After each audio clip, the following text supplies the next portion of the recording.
Welcome back to the channel. Usap-usapan ngayon sa social media ang issue tungkol kay Moira De La Torre matapos siyang i-unfollow ng ilang malalapit niyang kaibigan at kapwa music artists. Ano nga ba ang dahilan sa likod ng isyong ito?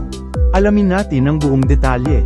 Kumakalat sa social media ang balita na in-unfollow umano nina Sam Milby, Yen Constantino, Eric Santos, TJ Monterde, at ilan pang music artists sa Instagram si Moira.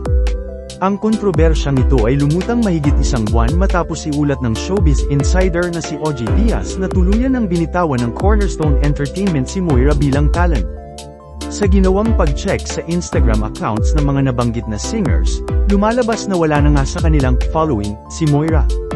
Nakapagtataka pa lalo ang hindi pag-follow ni Sam Milby sa official IG account ni Moira, lalo na't kilala silang mag-best friends sa industriya. Ngunit napansin din na naka-follow pa rin si Sam sa isa pang account ni Moira, ang @MoiraSlian, kung saan tampok ang kanyang mga alagang fur babies. Dahil sa isyong ito, maraming netizens ang nagbigay ng kanilang reaksyon sa Twitter. F niya si Sam, diba? Wait, ang problema ata yung bagong boyfriend ni Moira. Bad influence daw, manipulative. I think may valid reason kung bakit nila siya in-unfollow.